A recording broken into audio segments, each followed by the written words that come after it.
एक बार की बात है। चिड़ियापुर गांव में एक परिवार रहा करता था। परिवार में चमेली, उसकी मां शांति और उसके पिताजी रमेश थे।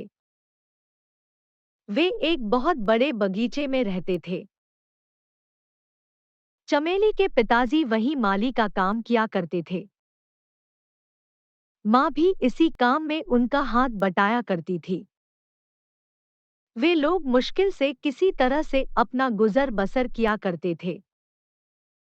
बगीचे में बहुत सारे आम के पेड़ थे, जो अक्सर आम से लबालब लदे ही रहते थे। बाग का मालिक बहुत ही खड़ूस इंसान था। वो किसी को भी आम के पेड़ों के पास भटकने भी नहीं देता था। वैसे तो उस सेठ के पास बहुत सारे बाग थे, मगर आम का यह बाग सबसे खास था, क्योंकि बाग के आम इतने मीठे और खास थे कि वो शहर में ही नहीं बल्कि पूरे विश्व में प्रसिद्ध थे। कुछ तो खास था इन पेड़ों में। अक्सर वहां बहुत सारे पंछी आया करते थे मीठे मीठे फल खाने। माली और उसका परिवार दिन भर उन्हें उड़ाता रहता, ताकि आमों को कम से कम नुकसान हो। लेकिन उनका मालिक बहुत ही दुष्ट और लालची इंसान था। वो अपने पास एक बंदूक रखा करता था, और जहां भी पंछी नजर आए तो उन्हें मार दिया करता था। चमेली और उसके परिवार को ये बात बहुत बुरी लगती, लेकिन वो सेठ के आगे लाचार थे। एक दिन फिर से वैसा ही हुआ। बंदूक की आवाज सुनकर चमेली घबरा गई और तुरंत बाग की तरफ भागी।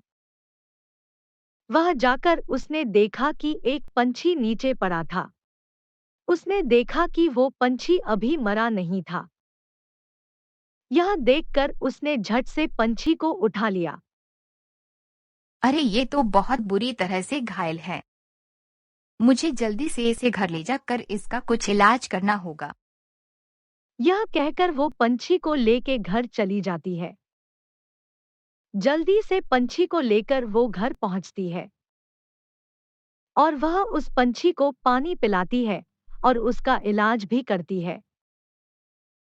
गोली उस पंछी को सिर्फ छूकर निकल गई थी, इसलिए पंछी कुछ ही घंटों में ठीक हो जाता है। ठीक होते ही पंछी काफी देर तक चमेली के पास ही उड़ता है और फिर चला जाता है। उस दिन के बाद अब वो पंछी रोज ही चमेली के पास आने लगा।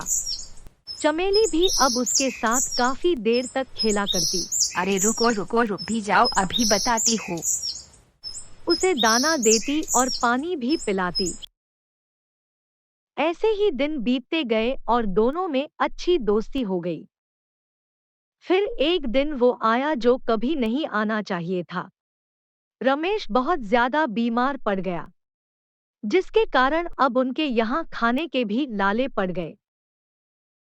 जब रमेश की तबीयत काफी दिन तक भी ठीक नहीं हुई तो उन्होंने डॉक्टर को भी बुलवाया।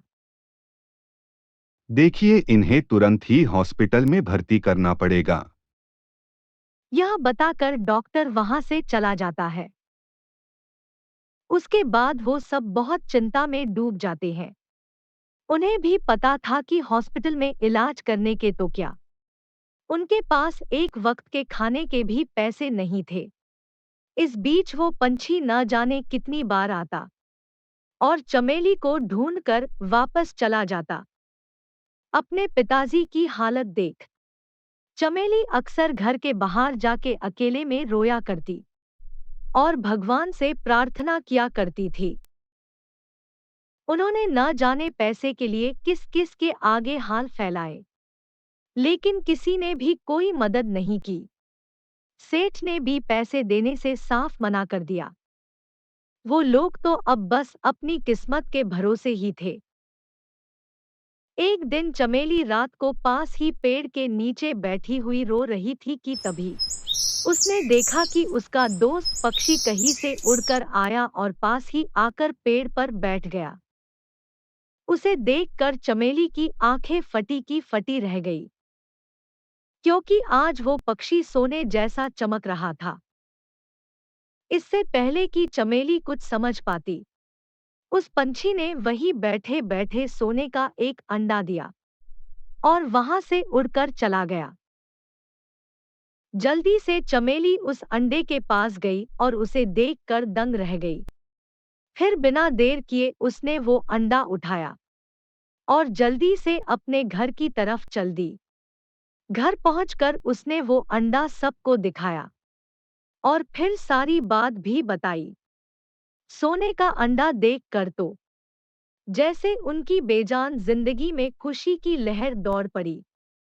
अगले दिन ही उन्होंने सोने का अंडा शहर जाकर बेचा और फिर रमेश को शहर के ही एक अच्छे हॉस्पिटल में भर्ती करा दिया।